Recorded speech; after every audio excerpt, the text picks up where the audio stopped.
Hello and welcome, RG agents, Game MOOC participants, ISTE, SIGV, or whoever else you happen to be a part of and you happen to come across this video.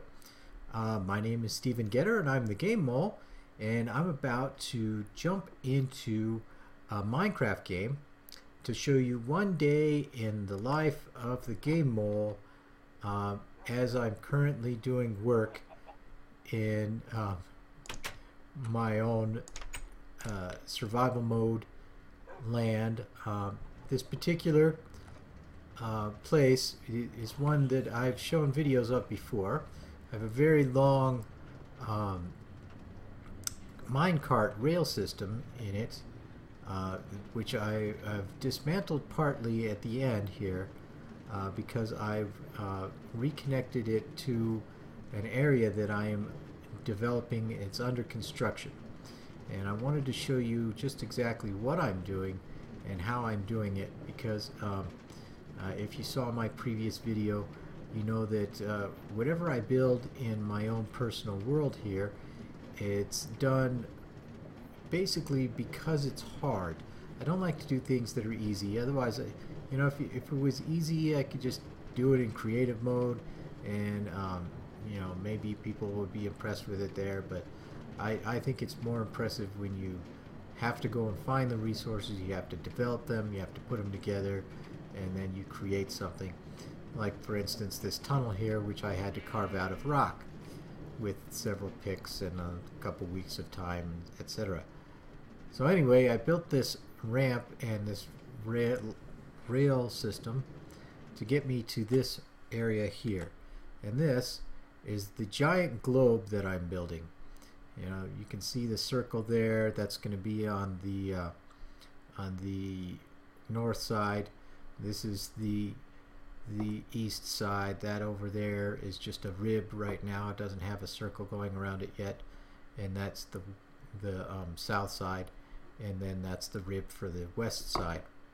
And as I was building this globe, I always intended to kind of put at least some of it covered with obsidian, but all of these monsters started blowing my dirt up and making it really difficult, and I'd have to keep rebuilding. So I decided I'd better just start coating it with obsidian so that stuff like that would be harmless, except to me, of course. So anyway, this is how, I just got out of bed, got on the minecart, and headed over to my area here. Now I'm taking up my lava buckets, and I'm going to just start building in obsidian. And I'm going to try to show you how quickly I normally do it. And I'm totally doing it backwards. It's probably because I'm talking at the same time and not concentrating on what it is I'm doing. Let's see if we can start going normal speed here. No, I'm still not doing it. Yeah. 7. Oh. Yeah. This is not going to be your typical speed, but at least it's showing you the method. And that is, you take a bucket of lava. I'm going to put that back at 7 so I can remember, because 7 is typically where I keep it. You take a bucket of lava, you drop it out, you take the bucket of water, you drop that next to where you drop the bucket of lava, then you grab the water up real quick, and everything should stop, and you should have a nice block of obsidian. So start with 9, drop, 7, drop, pick up again. That's pretty close to what I normally do, only I usually do it a little faster. Let me show you.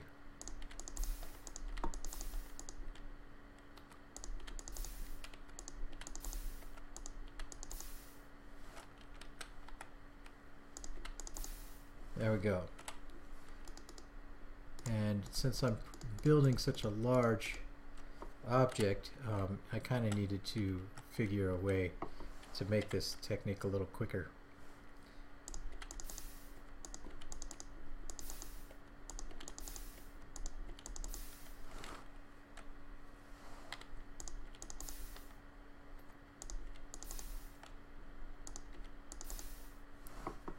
Alright. So I have, I think 31 buckets of lava that I can carry and still have my essential equipment to get me where I need to go.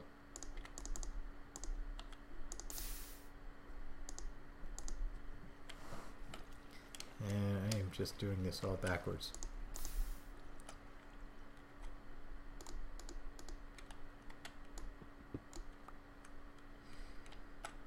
Alright. Let's put the pick back. I hear a Enderman hanging out right next to me. Oh, whoa! Usually Endermen are not mean to you unless you get on their bad side, or at least they have been recently. Maybe I did something to make them angry.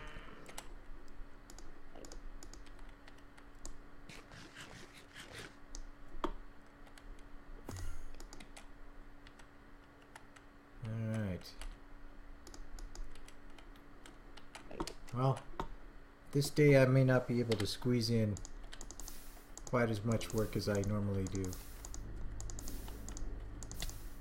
Wow, come on. I'm just being attacked left and right here. Alright. One more bucket. And then we can go and I can show you how I'm filling them up. Alright. So we got a couple extra things. Get up my sword. I always keep my sword in my #1 position because, well, I like to keep things in certain positions so I remember where they're at and my fingers basically go to the right button immediately. But the #1 position is the one that's kind of the default if you just start up the game, or if you are being teleported or something. You kind of default back to the #1 position, and sometimes it's nice to have that sword right at the ready without you having to pick it up real fast. Alright, so we've got the minecart, we got everything we need. We're going to go right back into this portal and go to the nether world. Okay, and this is the nether world, which we're going to leave again. So basically I'm using the portal as a shortcut back to my home base here. I'm going to drop my water off, leave some other stuff out, get my 31 buckets into 8 and 9 position, and leave my minecart there. Alright, so now we should have just enough positions to go and get all the buckets of lava that we need. So now we're back in the nether world, and as you can see, there's a lot of holes here that the ghasts have created as they've tried to shoot at me, but they're very slow shooters, so they almost never get me. And I don't know about you, but for some reason the zombie pigs in this world don't mind me, and they don't attack me unless I happen to hit one of them, in which case they all gang up on me at once. So I try not to hit them. Let's not get the lava from there. Let's go over here to where I haven't been digging the lava out very much, and I'll just show you. We have all the lava in the world that we'd ever want in the netherworld, because just tons of it. And I am right clicking like mad, but I'm not picking up any lava. Whoops, guess I shouldn't have done that. Alright, I'm on fire, as you can see.